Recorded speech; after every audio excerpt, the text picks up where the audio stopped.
While some people are finding the way back to the office, we'll still have to get used to the idea of working with a distributed workforce, which is why today we'd like to talk about the topic of connecting the virtual and physical workplace. With us today to talk about this topic is CMO Knut Bentzen in Kinley. Welcome here, Knut. Thanks a lot, Jeanette. As we know, Knut, you're very passionate about the topic of connecting the virtual and physical workspace, and you often speak about creating a seamless experience. What do you mean by that?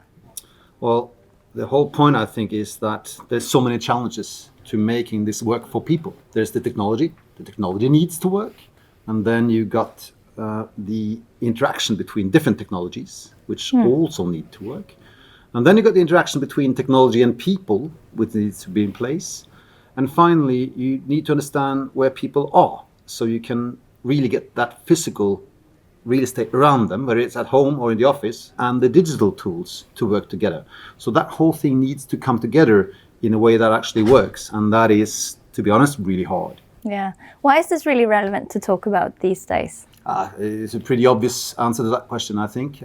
COVID-19 has hit us across the world and has different effects, and it's also experienced in different ways, I think, in at least in our regions. And we see that people have been sort of thrown into this. It's almost like folks, we're getting a swimming pool. And I think a lot of people, they address it with, oh, we need this type of technology or this type of technology to make it work. And there's good technologies out there already, which are part of the solution and that do work. So the thing is, not to let technology steer your way into this, but to really take a look at what's the core activity of our organization, and then find out which way can we best solve this with all these new parameters. We're not together anymore in the way we used to be. So how do we actually solve this? And meeting on video, I think people have solved. But working together on video is a whole different thing. As we all know, you've been an advocate for the methodology people process technology for a long time, and it's a framework we work from in Kinley. How is people process technology a relevant methodology to use to define your new normal? Well, if we try to look into it, we can sort of just look at the basics, right? It is about understanding that work process that people follow, and in particular, the roles involved in that process in the new situation we have. And then based on this new situation, what is the ideal workflow that you can follow in order to achieve your goals?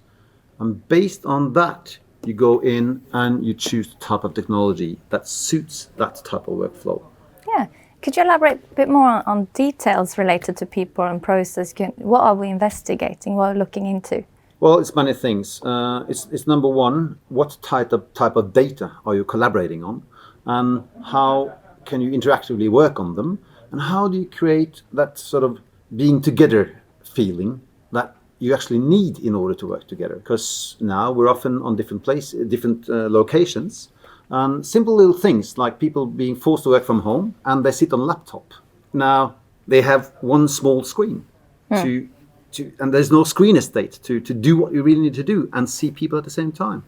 So there's many little details, and also the ability to actually work on the same data.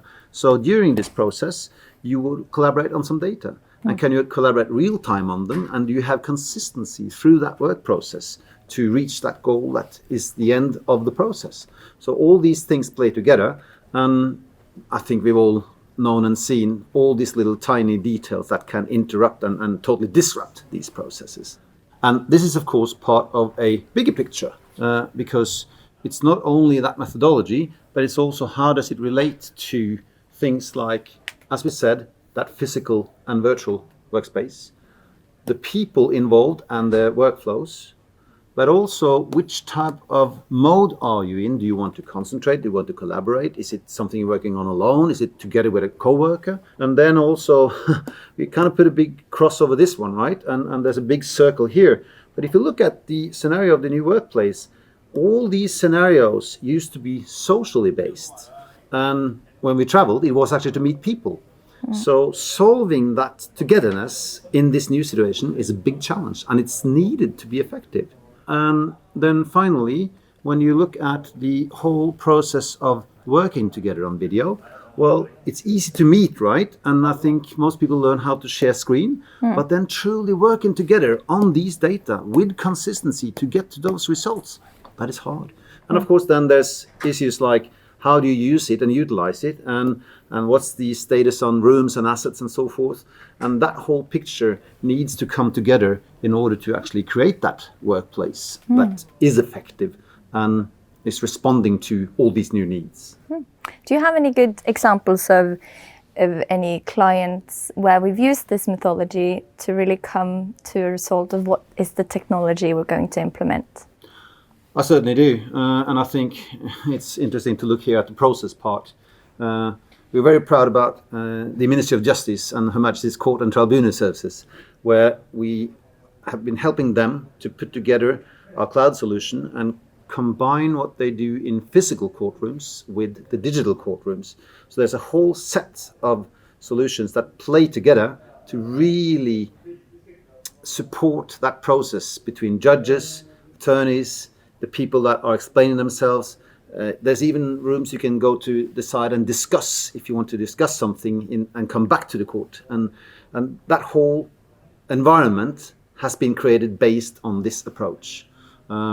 I can mention a much simpler experience. There's the managing directors of the different regions, and even our CEO are collaborating on working on that newsletter. And we share it on the OneDrive, and simply working together on that, part on video, but also seeing how the document and the message evolves and being in tune with that tone of voice and the whole thing is reducing a lot of stress. And these are very, very busy people, obviously.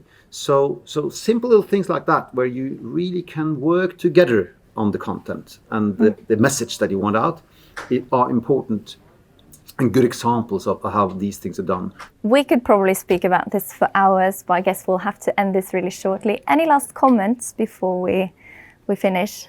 This is probably the largest change in work behavior we've seen in the last 20 years. There's two ways of doing it. It's just sort of jumping in and hoping it will fix itself. And it's to sit down and really think about how do we differentiate in the way we go forward, working in this way. And I think there's no easy answers. I see there's people saying, yes, we want to do only home office. And I think for some, yeah, that might work. I think that there's a reason we come together and work. And I think we need to find ways of still coming together and work and finding that right mix and making these work situations effective is something which is going to need time and devotion and effort. Thank you. It was great hearing your thoughts around this topic. Thank you. Thank you for joining us, and thank you for watching.